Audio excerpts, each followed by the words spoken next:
It's my honor to introduce the CEO of the Port of Long Beach, Dr. Noel Hacegaba. All right, good morning. I asked the chair if he wanted to come and do it again. Good morning. The atmosphere is electric, right? We have to get our energy levels up because we're talking about energy. On behalf of the Port of Long Beach and our esteemed Board of Harbor Commissioners and our teammates, many of whom are here, it is my absolute pleasure, and I'm excited to welcome all of you to Long Beach. And I want to start by introducing three of our 5 Harbor Commissioners who are with us today. Vice President Stephen Neal, Commissioner Sharon Weissman, and Commissioner Bonnie Lowenthal. Thank you all so much for being here. You know, Chair Hochschild, thank you for your kind remarks, and thank you for your leadership at the California Energy Commission. It continues to provide in advancing California's clean air future. The CEC has been an important partner to California's ports and to the broader zero emissions transition, and we are so grateful for it. To everyone in the room, public officials, developers, labor leaders, tribal partners, environmental advocates, engineers, port colleagues, and the many partners who have traveled from up and down the coast and across the country, welcome. You are exactly the people who can move this from vision to reality, and I am honored that you are starting your week here with us. Long Beach is a gateway. For more than a century, we have been the place where ships meet shore and the global economy meets American workers.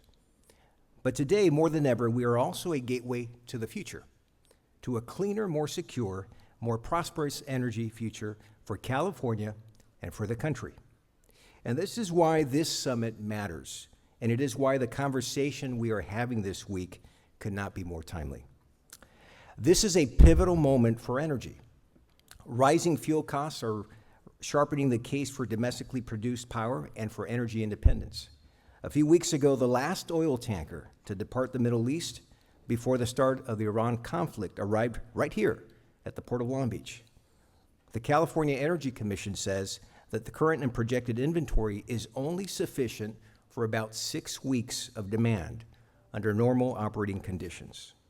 And meanwhile, demand is climbing, from electrification to domestic manufacturing to digitization and the rise of AI and data storage. The grid we built for the last century simply cannot carry us through the next. This is renewable energy's moment. And at the Port of Long Beach, we're not waiting. We're investing, we're building, we're partnering. We're turning this moment into momentum.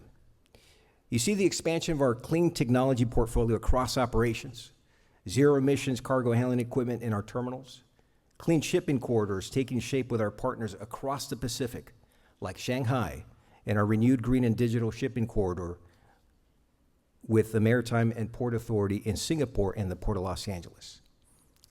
Truck programs moving drayage off diesel, and now new partnerships, like the world's first port-powered green truck corridor, which connects the heart of the nation's agricultural production in California's Central Valley, an industry valued at $40 billion a year, to its largest port complex right here.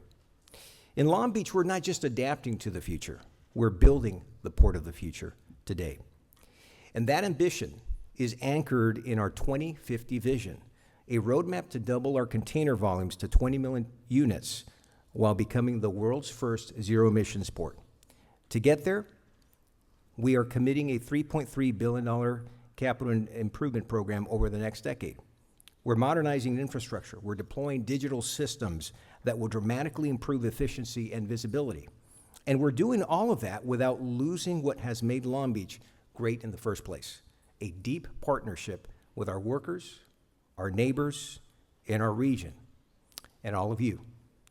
Today, this port moves cargo valued at $300 billion a year and supports 2.7 million jobs across the nation.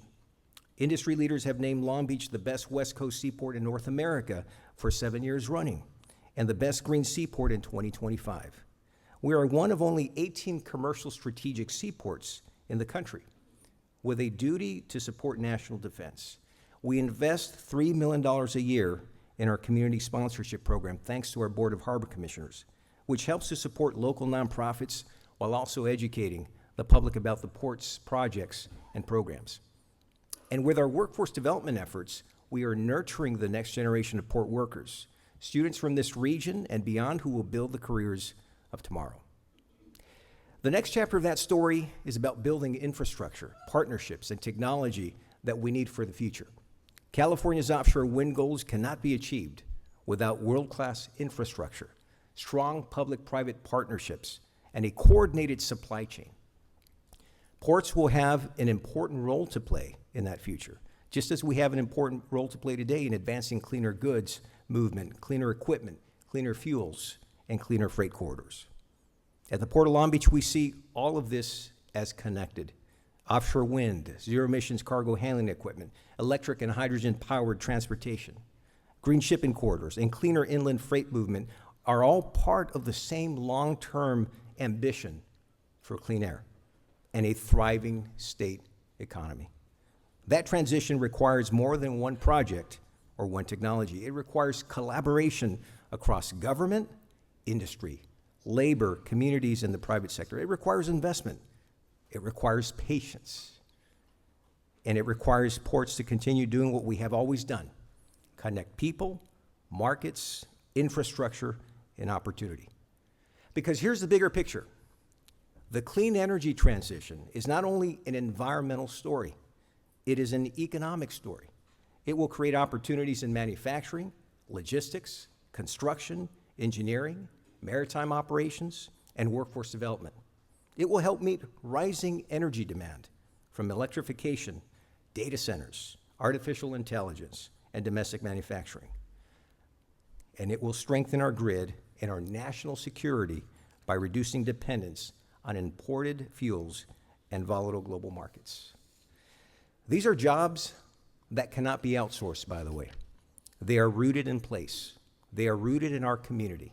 The Port of Long Beach has always been an engine driving working class opportunity, and the zero emissions transition gives us a chance to write the next chapter with union labor, local hiring, and real investment in workforce training. At a time of global energy volatility, offshore wind is not just a climate strategy.